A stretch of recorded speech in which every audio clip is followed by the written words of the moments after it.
Interesting job today. First, welcome to Dan. Dan joined us as a mechanic back in January or something. Really enjoying the suspension servicing work. And today we've got a really good job. Your first suspension tuning job. Yes, it is, we're going to do like a bit of a walkthrough, talk through with Dad. I'm going to sort of help supervise him, and you guys can come along and watch the whole thing. So we have one of these. This is Super Deluxe. Yeah, new Super Deluxe Ultimate. Very nice bit of kit. And the customer has asked us specifically to change it from a medium compression From a light compression tune to a medium compression tune. And has he given us any reasons for that? There's another piece of paper with his ShockWiz data. Okay. And he's been running the ShockWiz on this shock, getting the right settings. And the compression he still needs more compression damping. Okay. Even when he's got it all wound on. So how we do this, we actually need to change out a whole load of the shims. The shims do a very specific job about slowing down or allowing the oil to flow at different rates. And we get all these diagrams like this from the RockShox website, and we need to specifically layer up these shims in a certain order. First job, let's get it naked and safe. Yeah. And then we can get on with the tuning work. Right, let's get into it, Dan. Awesome. So right now I'm just getting all the shock settings that the gentleman brought the shock in with and noting them down so we can reset it back to how it was once we give it back to him. Yeah, it's not massively important when we're doing a retune because this is likely going to change anyway, but I think it's nice to make the record anyway. It's a nice habit to get into.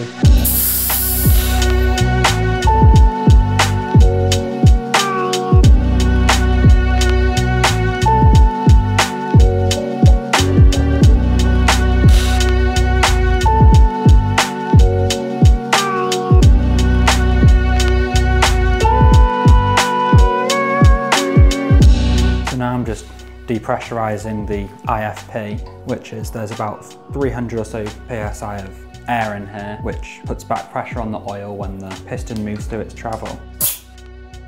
Also, I'm going to take out the valve cores as well, so we know for certain that there's no pressure in there and that everything's now safe.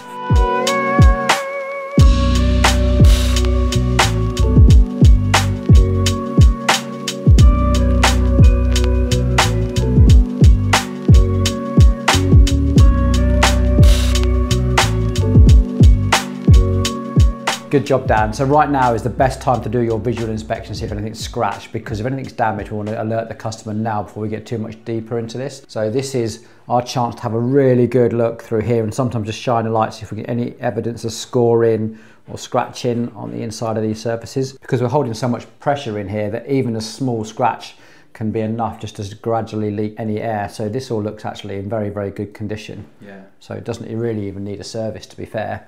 And again, on this shaft detail in here, looking for any kind of wear. What's most common is that the wear actually happens just in here. So you often see this wear mark just below what you can see. Yeah, you get a slight lighter, you can get a lighter ring. And so this all looks absolutely fantastic.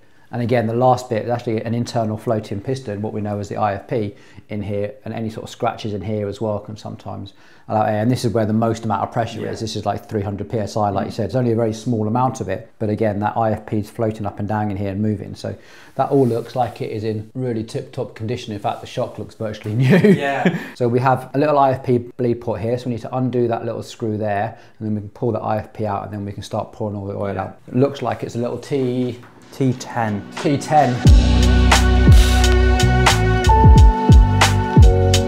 This sink we've actually made by a custom tooling company, so all this drains directly into one big oil tank down here. What's going to happen is there's loads of oil in here as well, so you can compress the fork in here and just keep your eyes away from that.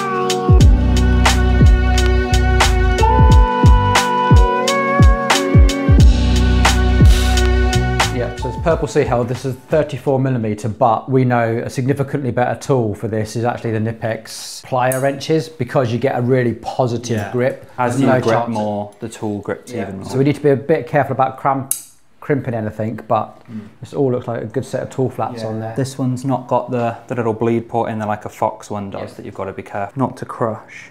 Biggest thing with suspension servicing really is the opportunity for damaging something, because it doesn't take much just to knock your tool or a sharp edge or something just to ruin a component. So we want to give that a quick inspection as well.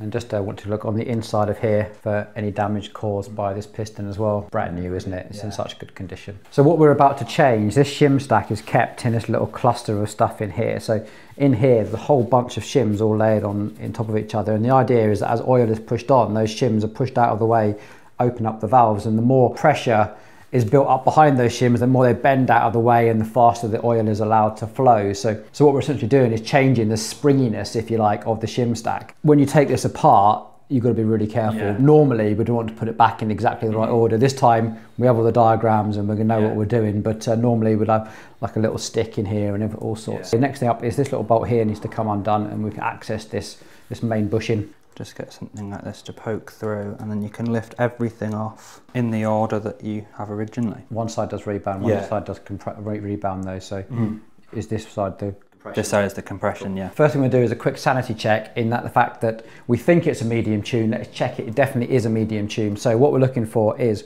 one of the ID9 shims here, which you definitely got, Got 3 of these, 1, 2, 3, We've got one of the ID9 OD18s, which is just here.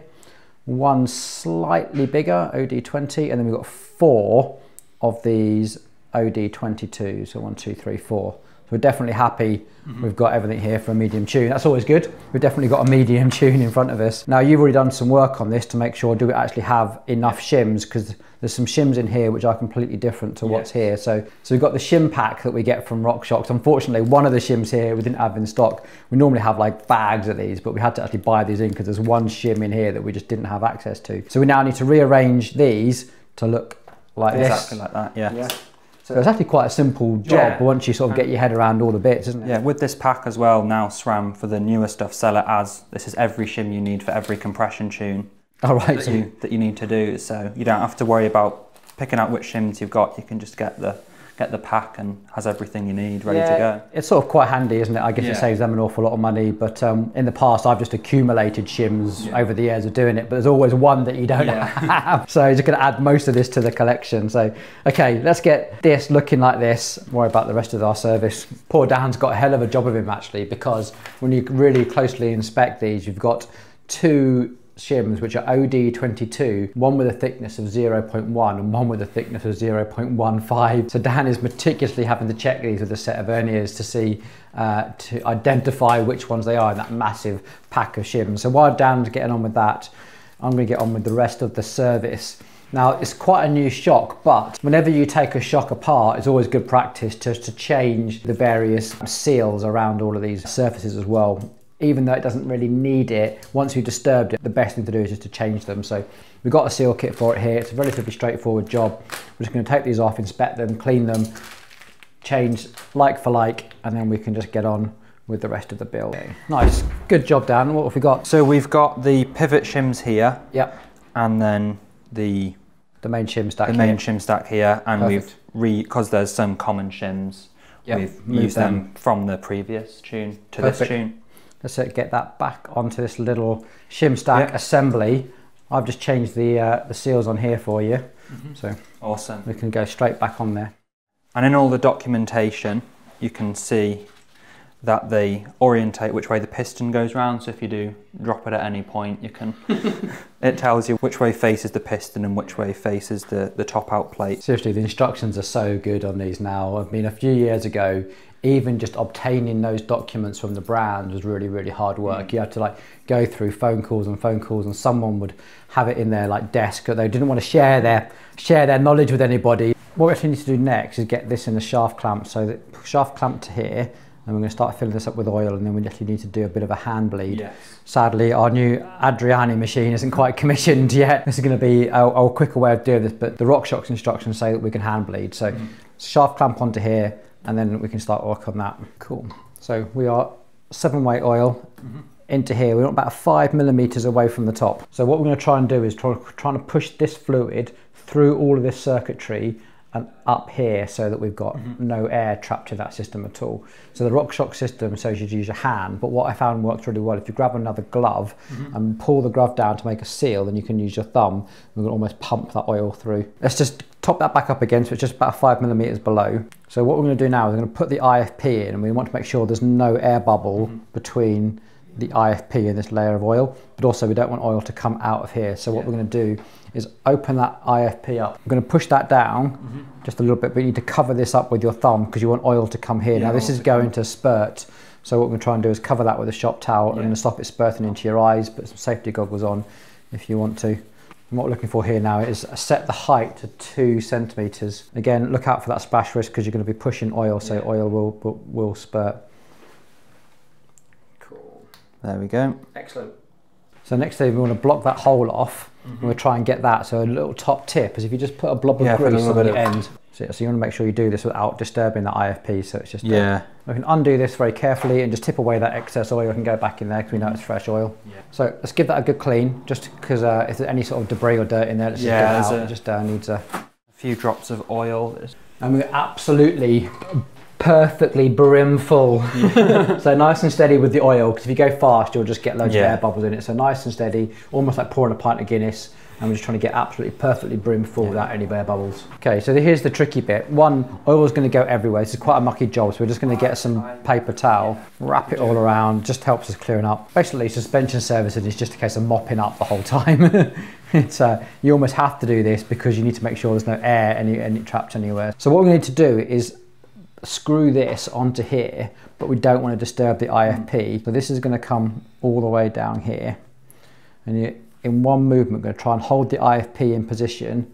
This goes on top, and then we're going to screw that back down. Yeah. Next job then, we need to make sure we get all of the air, anything possible in there. You sort of see as we turn this upside down, there's probably a little air bubble just here. So we're going to turn this upside down, remove the IFP screw, give it a little bit of an oil reservoir, and then just pump through any oil and get rid of any sort of air at all. So that can all come out. Cool. You want to probably do that a few times until you're fairly confident there's nothing more coming through. There's a handful of bubbles coming through now. So it's sort of awkward because you kind of want to watch it to see if any bubbles coming through. You also need to make sure that the IFP stays down. So if it looks like it's getting too close to the surface, just push it back down again. Excellent. So while that's all submerged, IFP goes back down to 2 centimeters. So using the IFP tool, bleed port goes back on. So the next part of this is hopefully any sort of air that's in here is now right at the top, and then there's a little bleed port just here. So any air should be up here, and we're going to push that out. So the way we can do this is keep everything upright. We're going to undo this bleed port, push down on this IFP to its final setting, which is 41 millimeters on this, and that should just purge any air and any oil out of there. So cool. So we top that back off again, clean up everything, pour away any excess oil. We're done with oil right now. Almost there, Dan. Next thing we've got to do is charge this with some air in there as well. So we're going to need to go put everything back in here, the top cap and the circlip and everything else, and then we need to prepare that to fill it with some air. Well, we can either use that or we can use the nitrogen. It's up to you. So we're going to need the little fill tool, the little red anodized. This one. That's it, yeah. So one with the little this one over on the end, and screw that onto the end here. So I'm going to show everybody what we've got here. So this is nitrogen tank to about 1000 psi. We've got a regulator there that will knock it down to whatever it is that we need. We've also got the internals of a normal shock pump here as well, so we've got a readout here. So all we're going to do is screw this on and gradually bring up the pressure using the regulator up to 200. We don't want to just go 200 psi, turn it on. We're just going to bring it up slowly. Cool, almost there. Nice, and because there's a valve on that side, you can now turn this back all the way. Yep, turn it all the way off. And I can turn this off here. So when we release it, there's going to be air trapped inside here. So as you release that, you will hear air escape, but then it will suddenly stop. So cool. And that's just the air coming out of the hose and stuff there. Nice. Nice. And the rest of it is all just a very straightforward standard service. So we just need a little bit of dynamic seal grease around here. I'll bottom out, and then air can goes back on.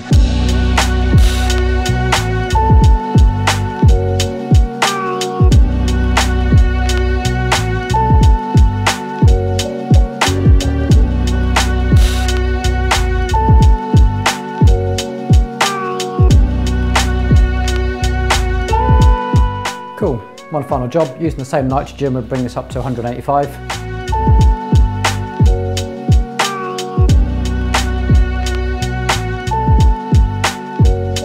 Good job, Dan. All we've got to do now, clean, clean, clean. There's loads of oil on there, so using the IPA alcohol. Pop on the little phonometer. Well remembered, put our bushings back on. Job done. Hope you guys enjoyed that little tutorial video. We've definitely learned some stuff as we've gone. Oh yeah, 100%. More suspension stuff learning. Hopefully we'll make some more suspension content as we go. If you've got anything you want to add in the comments, get it down there. Otherwise, we'll see you on the next one. See ya.